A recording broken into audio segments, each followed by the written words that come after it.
there, right? And the instructions say to condense this? Okay. One of the rules we have to remember is that when we have numbers out front, they go where? Exponents. Okay, so this becomes log base 3 of u to the 4th power minus log base 3 of v to the 20th power. And then since we have the same base and we're subtracting, what do you do with the insides? Divide. So this is log base 3 of u to the 4th over v to the 20th. And since you have u and v, there's nothing you can do. They are not the same base, so that must therefore be the answer. Not too bad, really, if you know the rules. You just put the numbers in front of the log, get cranked up here, the minus sign becomes division. What if this was a plus sign? What would I have here? Multiplication. Plus goes with multiplication, subtraction goes with division. Could you pull out the exponent word from there? How would you pull it out? They're both different bases. I mean, I guess you could. Like u over v to the 5th, No. and in parentheses is it? Yes. U over v to the 5th, the whole thing raised to the 4th power short. You can do that. Okay. Why would you want to? Well, I don't know. I guess it looks a little better. But yeah, you can do that. Some of these things are a little tricky. Which one of these is better than the other? Well, this is good for some applications, and this is good for other applications. So you just need to know how to transfer between both. You don't need to know how to go one way or the other. You need to go both.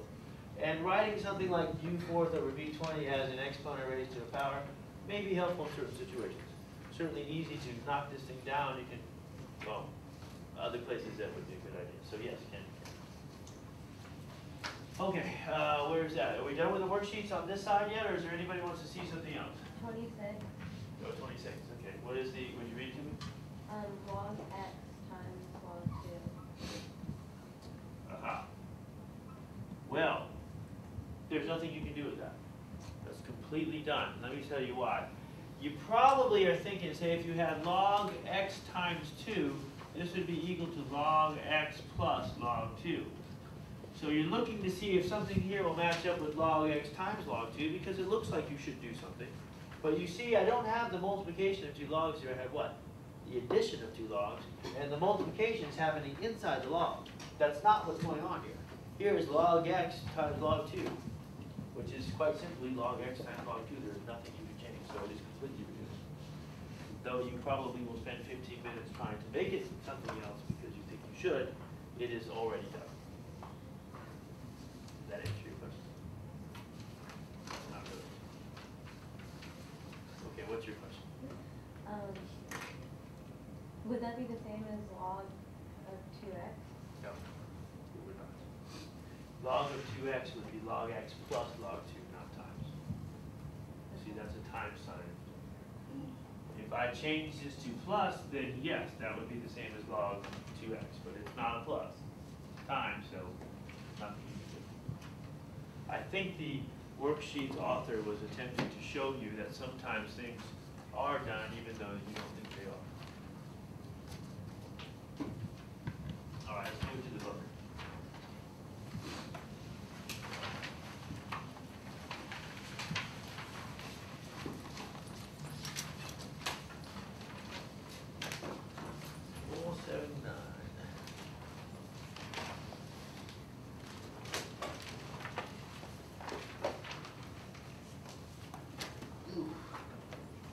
Same things. Three.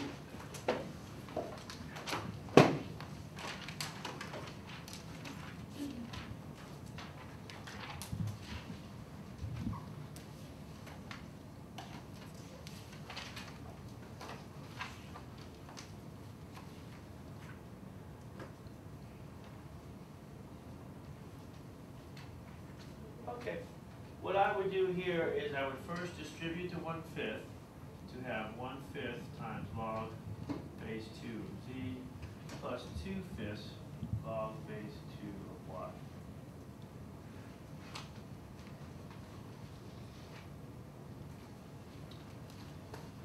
Then these need to go up top and get log base 2 of z to the 1/5 plus log base 2 of y to the 2/5.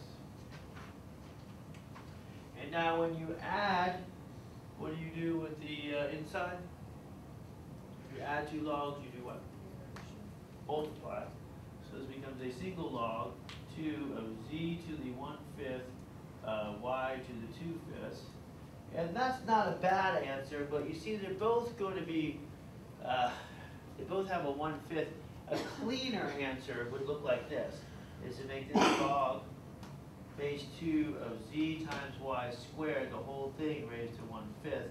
Because if you apply the 1/5 here and the 1/5 there, you'll get this answer, 1/5 and 2/5. But it looks better with the 1/5 out. So in this case, I think it's progressive to what you asked, Ken. You can pull numbers out. When should you and when shouldn't you really is up to you. I would accept either one of those answers. Of course, if it was a multiple choice question or something you had to have the answers, you should recognize both of those answers and be ready to pick the proper one. Would you have both of the answers in that? Of course not. That would be really mean, because then they'd both be correct. Remember? Well, it'll be interesting to study to see how that would drive you guys absolutely crazy. Put all 4 of them as 4 different versions of the correct answer. But then you couldn't get it wrong, though.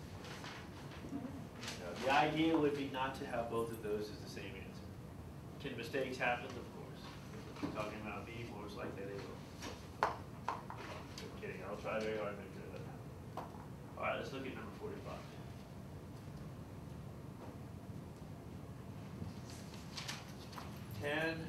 Log 100. Am I reading that correctly? Yeah. There's a 3 in there.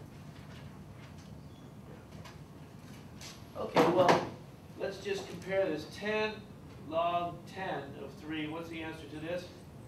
This is not the problem, but it's a new problem. What is the answer to this? 3. Does everybody understand that log base 10 of 10 raised to 3 is 3, and vice versa, that these are inverse operations, very much like x squared and square root of x. I've said that a couple times. So if you have the bases match up like this, the answer simply pops out. That's not what's going on here, though.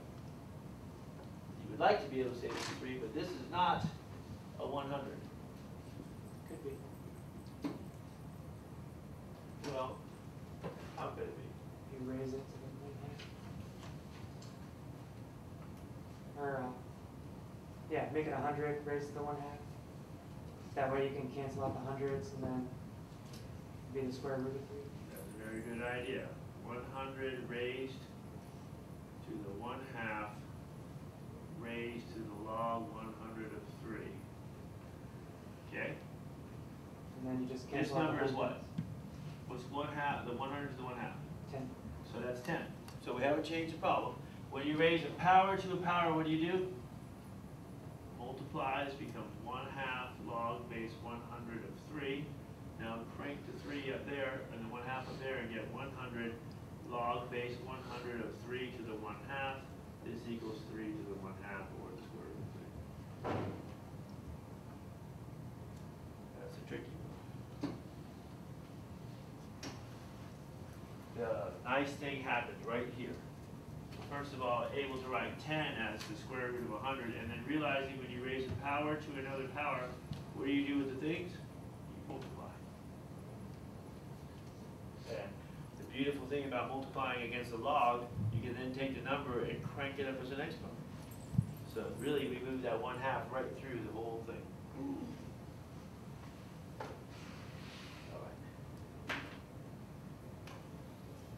Any others in the book while we're there?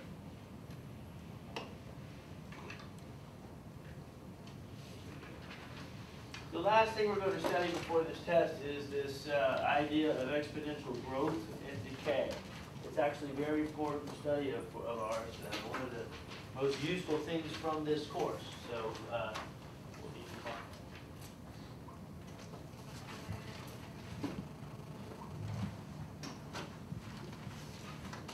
We've talked about it in a little